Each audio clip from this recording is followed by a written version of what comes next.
তুহিন কণা। Welcome back to my channel. সবাই কেমন আছো? আশা করি সবাই খুব ভালো আছে। আমিও অনেক ভালো আছি। আজকে তোমাদের একটা নতুন জিনিস শেখাবো। গরম তো প্রচণ্ডই পড়ে গেছে, আর এই গরমে আইসক্রিম খেতে কার না ভালো লাগে বলো? আর তাও যদি হয় এরকম বাড়িতে বসে কাঁচা আমের আইসক্রিম, তাহলে তো আর দেখতেই নেই। চলো শুরু করা যাক আজকের ভিডিওটা। প্রথমে আমি কয়েকটা কাঁচা আম নিয়ে নিয়েছি এবং নিয়ে বেশ কিছুটা জলে কড়াইতে আমি সিদ্ধ বসিয়ে দিয়েছি। আমগুলো যতক্ষণ সিদ্ধ হচ্ছে আমি ততক্ষণ বাকি জিনিসগুলো নিয়ে নিচ্ছি। এখানে আইসক্রিমের একটা মোল্ড আমি নিয়ে নিয়েছি, আর বেশ অনেকগুলো পুদিনা পাতা নিয়েছি, চিনি নিয়েছি, আর নিচ্ছি দুটো জলজিরার প্যাকেট। এই জলজিরা দিলে টেস্টটা আরও ভালো আসে। আর বেশ কয়েকটা আইসক্রিমের কাঠি। তোমরা বাজার থেকে আইসক্রিমের কাঠি কিনতে পারো, অথবা যে আইসক্রিমগুলো বাড়িতে খাবে ওই কাঠিগুলো রেখেও কিনতে পারো। এবার দেখো, কাঁচা আমগুলো সেদ্ধ হয়ে যাওয়ার পর আমের গাগুলো অটোমেটিক এইরকম কালার চেঞ্জ হয়ে যাবে। তোমরা বুঝতেই পারবে যে আমটা সিদ্ধ হয়ে গেছে। আমি সিদ্ধ আমগুলো বাটিতে তুলে নিয়েছি কড়াই থেকে, আর খুবই গরম ছিল বলে আমি আমের খোসাগুলোকে এইভাবে কেটে দিয়েছি যাতে তাড়াতাড়ি ঠান্ডা হয়ে যায়। একটা চামচের সাহায্যে আম থেকে আমের এই পাল্পগুলো বের করে নিতে হবে। একটা চামচের সাহায্যে আমি খুব ভালোভাবে আমের ওই পাল্পগুলো বের করে নিচ্ছিলাম।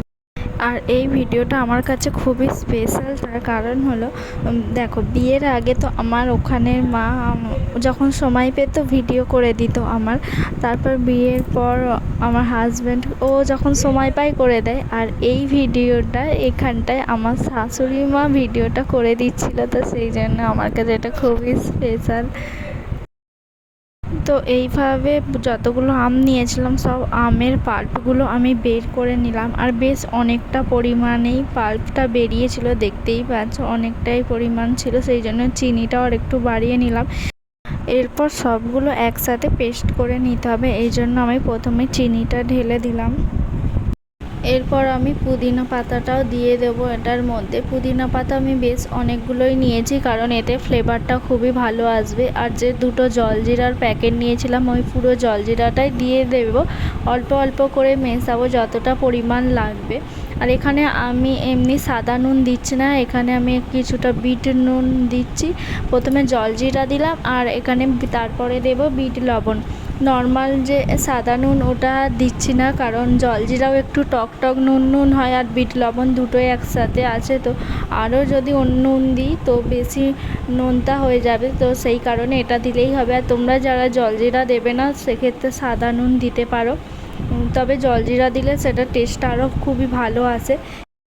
এরপর আমি আমের যে পাল্পটা ছিল ওটা চামচের সাহায্যে দিয়ে দিচ্ছি। এটাও পুরোটাই আমি ঢেলে দেবো, অল্প অল্প করে নিয়ে আমি পুরোটাই ঢেলে দেবো।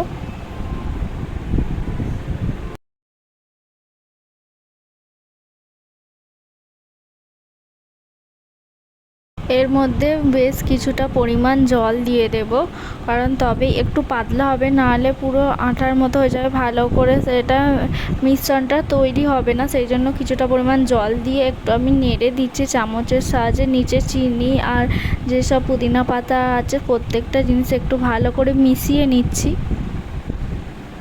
মেশানো হয়ে গেছে আমার খুবই ভালোভাবে। এবার এটাকে পেস্ট করার পালা। দেখো কত সুন্দরভাবে পেস্টটা পুরো রেডি হয়ে গেছে, দেখতেই পাচ্ছ। খুবই এটাকে এবার আমি আর একটা পাত্রে ঢেলে নেব, আর এটাকে একটা ছাঁকুনির সাহায্যে তোমরা ছেঁকে নেবে, তাহলে খুবই ভালোভাবে মিশ্রণটা পুরো একদম মিহি হবে আর কি। তো সেই জন্য আমি একটা ছাঁকুনির সাহায্যে ছেঁকে নিচ্ছি।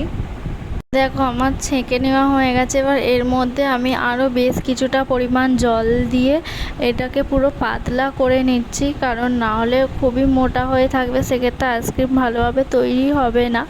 তো সেই জন্য আর একটু জল দিয়ে আমি পাতলা করে নিয়েছি।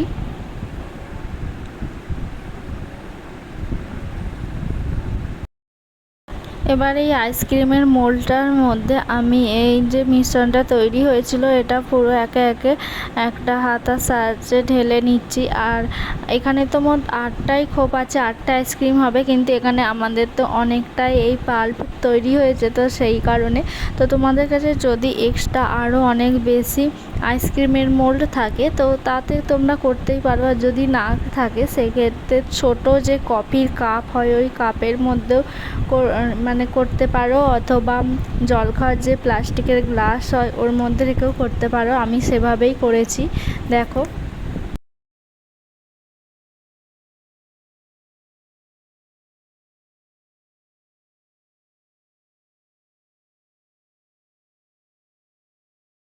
দেখো বেশ কয়েকটা এরকম কফির ছোট ছোট কাপের মধ্যে আমি ঢেলে নিচ্ছি। আর ওই যে জল খাওয়ার প্লাস্টিকের গ্লাস নিলাম, ওই গ্লাসের মধ্যেও ঢেলে নেবো যতটা পরিমাণ আমার বেশি থাকবে। তো তোমরা এইভাবেও করতেই পারো চাইলে। তারপর একটা বড় যে জল খাওয়ার গ্লাস হয় প্লাস্টিকের, ওই গ্লাসের মধ্যে কয়েকটা দিয়ে দেবো, কারণ আমাদের আইসক্রিমের মোল্ড একটাই আছে, আর ওতে 8টা আছে, তো বাকি তো আর নেই, তো সেই জন্য এইভাবেই দেওয়া হচ্ছে। আর এই যে ছোটো ছোটো গ্লাস, এই গ্লাসগুলো মা বলছে এই গ্লাসে এবার দিয়ে দাও। এই যে ছোটো ছোটো এই জল খাওয়ার গ্লাস নিয়েছি, এই গ্লাসের মধ্যে কয়েকটা দিয়ে দেবো, মা বলছে এই গ্লাসের মধ্যেই দিয়ে দে। পাতলা পলিথিনের পেপার দিয়ে এবার মোল্ডগুলো আমি আটকে দেব, গার্ডারের সাহায্যে গার্ডার দিয়ে আটকে দেব। তোমরা চাইলে পলিথিনের জায়গায় ফয়েল পেপারও ইউজ করতে পারো। এরপর একটা ছুরি নিয়ে প্রত্যেকটার মাঝে মাঝে কেটে নেব, নিয়ে আইসক্রিমের কাঠিগুলো আমি এক একটা আইসক্রিমের মধ্যে আটকে দেব। দেখো আমার সবগুলো কাটা হয়ে গেছে, এবার একে একে আমি আইসক্রিমের কাঠিগুলোকে আটকে দিচ্ছি।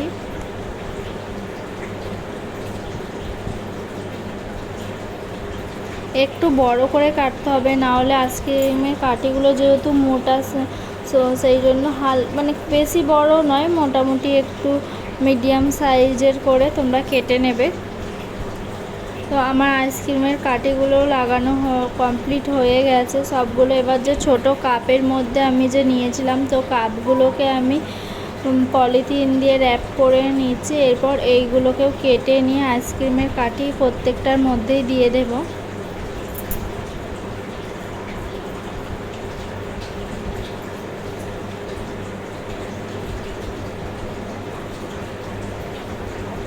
রেডি হয়ে গেছে আমার সবগুলোকে সাজানো। দেখো আমি এখানে একটা মোল্ডের মধ্যে নিয়েছি, আর ছোট কফির কাপ আর বড় গ্লাসের মধ্যেও নিয়ে নিয়েছি। এবার ফ্রিজে এটাকে রেখে দেবো সারা রাতের জন্য।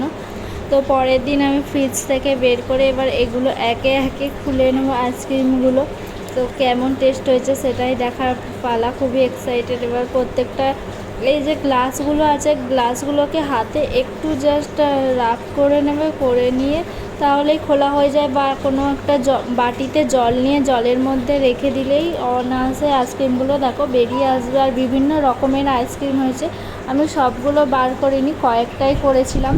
দেখো রেডি হয়ে গেছে আইসক্রিমগুলো, আর সবাই খেয়ে বলেছে কিন্তু ভীষণ টেস্ট হয়েছে। আর যেহেতু পুদিনা পাতা আর জলজিরা দেওয়া হয়েছে তাই জন্য স্বাদটা আরোই সুন্দর।